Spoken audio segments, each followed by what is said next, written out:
प्रसव से पूर्व माता संक्रमित है तो बच्चे के जन्म लेते ही ये लाइलाज संक्रमण उसके जीवन में रोशनी को समाप्त कर देता है।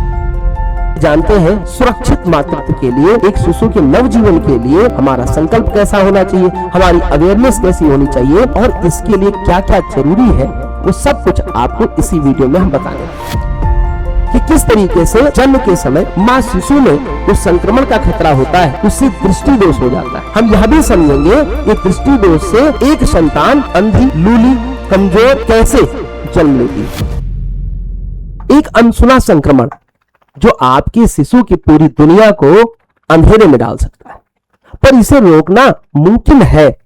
देखिए, एक छोटा सा टेस्ट आपके शिशु के जीवन में कैसे बदलाव लाता है। साथियों, आज मैं आपको उस संक्रमण के विषय में बताने वाला हूं जिससे एक बच्चे को, जो अभी नवजात है, जिसका जन्म ही नहीं हुआ है, उस बच्चे को संक्रमण से बचाया जा सकता है।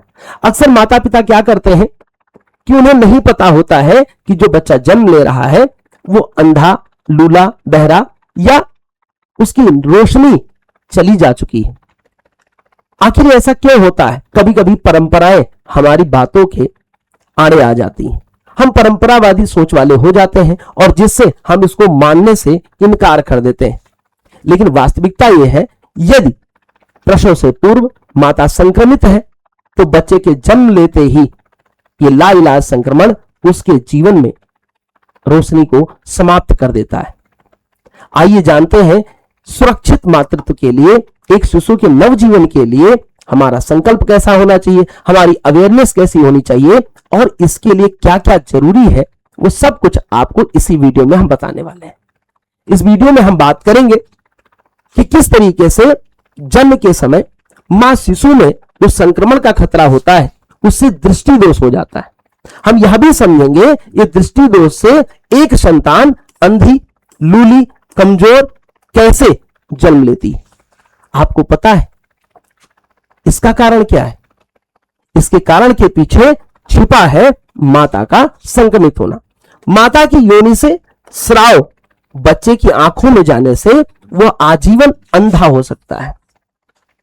सिर्फ अंधा ही नहीं, कभी कभी संतानें मृत जन्म ले लेती हैं।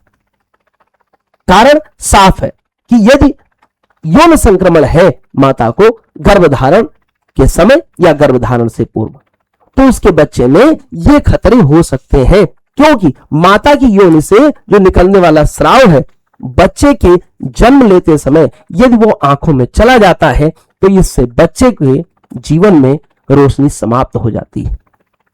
हो सकता है वो मानसिक रूप से भी विकलांग हो सकता है उसकी कोई भी क्रियाएं आपको आश्चर्य में डाल दें, हो सकता है कि वह संतान कमजोर हो सकता है कि वह संतान लूली, बहरी हो। आइए जानते हैं कि कैसे इससे हम नियंत्रण प्राप्त कर सकते हैं। आखिर इसमें होता क्या है, इसकी पूरी प्रोसेस क्या है। सबसे पहले हम ये जानेंगे कि मां में संक्रमण होता है। मां में संक्रमण गर्भधारण से पूर्व या गर्भावस्था के समय हो सकता है।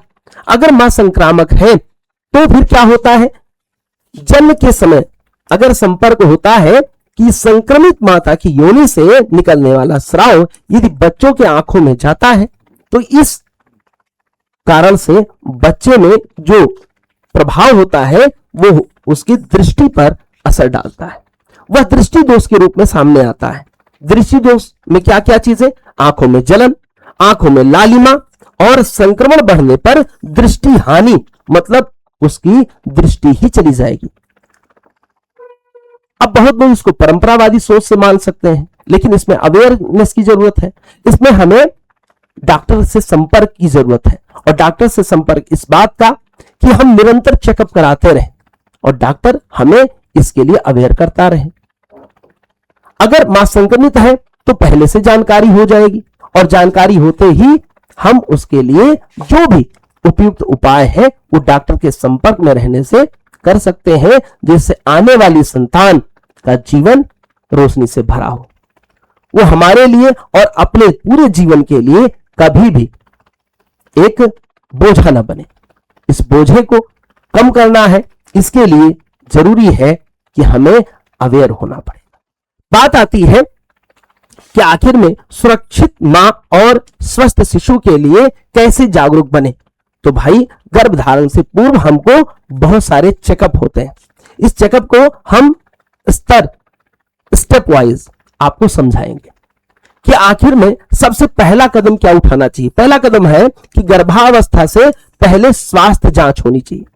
हम स्वस्थ हो ये हमको डॉक्टर से पुष्टि करानी है, चेकअप कराना है। भाई सबसे पहले गर्भावस्था से पहले जांच कराएं, यौन संबंधी रोगों की जांच हो, पोषण और जीवन शैली परामर्श ले और मां को स्वस्थ बनाना सबसे परम उद्देश्य होता है। आगे बढ़ते हैं। दूसरा कदम होता है गर्भावस्था के समय नियमित चेकअप। जब गर्भधारण हो तो उसके 1 मंथ बाद 2 मंथ बाद हम निरंतर डॉक्टर के संपर्क में रहें।